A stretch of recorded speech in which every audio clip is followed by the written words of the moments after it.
in my own world of make-believe. Kids screaming in the cradles, profanities. I see the world through ice covered in ink and bleach. Cross out the ones who heard my cries and watched me weep. I love everything. Fire spreading all around my room. My world's so bright, it's hard to breathe, but that's alright.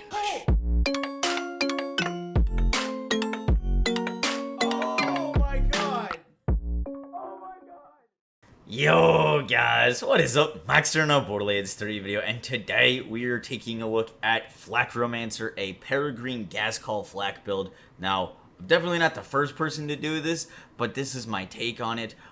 Ever since this event launched, I've wanted to do a Peregrine Gas Call build. This one is really cool and uses some cool strategies to make the gas call do even crazier damage than it normally would. If you guys do enjoy the video, be sure to drop a like, comment, and subscribe. And with that, let's get right into it. Alright, so showing on the screen right now is the skill tree for FL4K-ROMANCER. Now, you may notice that we are a green tree capstone, no red tree capstone, no blue tree capstone. I mean, why would you ever go blue tree capstone? Like, imagine. But this build focuses on grenades. The entirety of our damage, where it's coming from, is the gas call. Now, I do have a Vindicator gas call. This is very rare. You do not need a Vindicator gas call. If you can't get a Vindicator gas call, I recommend a Reuter gas call. The Vindicator prefix is very rare and is the highest damage dealing of the gas calls, but it is definitely not needed for this build to shine. Now, with the gas call, we are pairing the Peregrine class mod. I don't have a great one, so I'll talk about what you would be looking for in a Godworld Peregrine. But whenever Flex Rex hit an enemy, they drop a grenade. This effect has a short cooldown.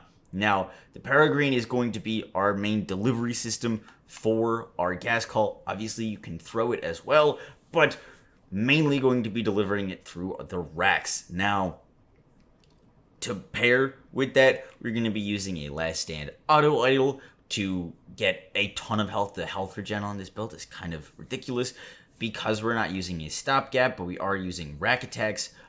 We're substituting in the Last Stand Auto Idol. Now, I have an Old God shield. That is 100% not needed for this. You just need a shield with an Apply Terror Anoint. Your gas call, regardless of what it is, cannot come anointed. If you see an anointed gas call from someone being traded, that is a modded item. Gas call cannot come anointed, and because of that, we're going to be looking for an Applied Terror shield. Now, the two best options here is either an Applied Terror Big Boom Blaster or an Applied Terror Old God, but if you get an Applied Terror shield, this build does so much damage that you don't really need the Old God. Next, for the anoints, and the main thing that we're using is a Zetsiv's Eruption with the anoint while terrified, deals 75% bonus cryo damage. Now, this 75% bonus cryo damage works like URAD in that it applies to everything that we do. So it scales with your mayhem scaling things such as grenades, such as melee, such as your action skill. So this 75% bonus cryo is going to be added on top of our racks. It's going to be added to our grenades. It's going to be added to our melees. It's going to be added to our gunshots. This is the best anoint that you can use with this. If we wanted to go URED, which I played around with, you can. The URED is more damage. However, you lose health gate, and we have so much healing skills, especially with our Last Stand Auto Idol and our Rage and Recover, that we get very tanky with this build. And I chose, I know this sounds weird, to go for more survivability over more damage. I know, what's wrong with me? But we did go for a little bit more survivability, and it works out really nice because we're not going into fight for our life all the time. Now, the Zetsiv's Eruption, if you did not know, is a weapon that, when you reload it, if you do the reload animation, it sends out these little tracking bullets or missiles that debuff enemies up to 200%. Now, once again, this part is not needed. The main thing that you want is a while terrified deal 75% bonus cryo damage. Now, the reason terror is important for this is because of how the gas call works. If the gas call didn't work this way, I would use ASEs. I'd be using an ASE on my shield, and I'd be using URED. The reason terror is important for this is because when we are terrified, the gas call splits more and gets crazier. As you can see, that's basically what it looks like when you're not terrified. Now I will terrify myself. Throw that again. And it just splits way more and fires way more. It's going to be active for longer. Alright, sorry for the little break. I went and double-checked, made sure, and yes, if you are terrified, the gas call spawns more skulls than if you were not terrified. That just further justifies why we're using terror. Now, for the actual skill tree, our grenades do not crit with Megavore. Now, Megavore can appear to crit with grenades, but it actually isn't critting with your grenades. It's critting with the anointment that are ASEs on your grenade and shield. If you have bonus elemental ASEs, those bonus elemental ASEs can crit on your grenade, but the grenade itself actually will not crit with Megavore because we're not using ASEs and we're using Terror Cryo, which does not crit. I know, it's weird. We do not need Megavore. We're not a gun build. We're a grenade build. Megavore is 100% not needed here. Now, the decisions in this tree were mainly made to come and grab big game. It's going to boost all of our hunter kill skills, or our hunter skills, which is really, really nice.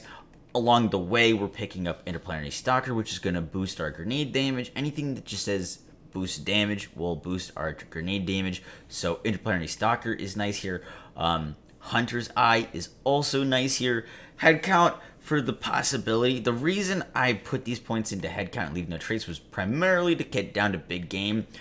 But if you have a reflux, and you need cooldown on your rack attacks, the reflux is just genuinely the best weapon to get cooldown with. Even without Megavore, this thing still crits a bunch, and you're able to get your cooldown back because we have a bunch of points into Eager to Impress, and we're gonna be killing an enemy every time our racks hit. It's not that big of a deal, but just to have those extra points, that's where I thought they were best put. We don't get anything from Ambush Predator, and we don't get anything from Two Fang, so mainly trying to get down to big game there.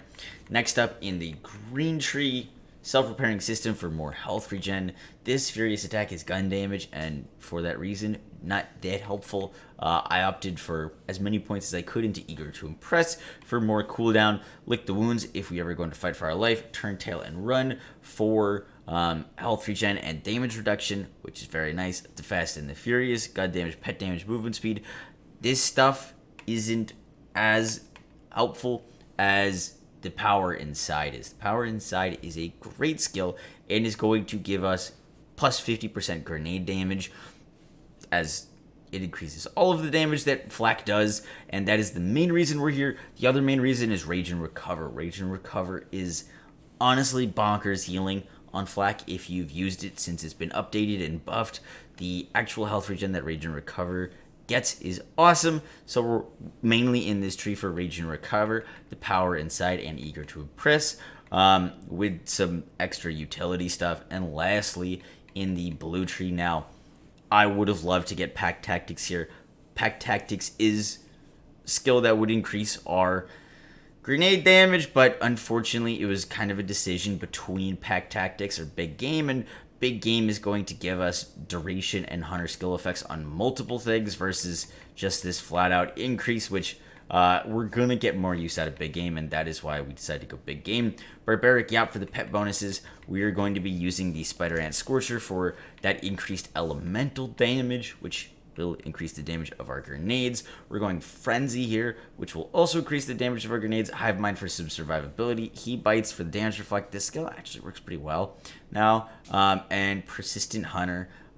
We didn't need Persistent Hunter because it's gun damage and actual duration. We're using rack attacks. We're not using guns. but we're not going to get too much out of these skills. If you wanted, you could put more points in ferocity, but doesn't really matter too much. We're mainly here to get frenzy and barbaric up, and that is it for the skill tree. For the loadout, I use Flock and Load and Falconer's Feast, and the weapons. One other thing that I forgot to mention is you can use 390 Anoint. With this, the 390 Anoint works pretty well. It applies to your grenades, it applies to your Rex. The only thing to note is that the Gas Call spawns grenades like crazy and is a lot of small hits on an enemy, like a ton of hits, and it's going to drop your enemy that you're fighting below 390 very quickly. It's only going to apply to a few grenades. So I found that the Terra Cryo was better than 390, but for the actual impact of the racks, when the racks hit an enemy, if you're holding 390, that's pretty freaking awesome. But other than that, guys, yeah, that is the build. For modifiers, I run Speed Demon and not the face. We're not doing critical hit damage. Critical damage is reduced by 75%. Is fine, not gonna hurt us. Either Speed Demon or the modifier more than OK Boomer. Grenade damage increased by 25%. Additionally, enemies drop grenade ammo when they die. This is the better modifier to use for this build. It's just better. I kind of have a crux and I like being speedy. So for me, it's the speed, but you should be using OK Boomer. It's gonna give you that extra grenade damage and also drop grenade ammo. So use that. Guys, I hope you enjoyed it. I'll catch y'all in the next one. Guys, take care.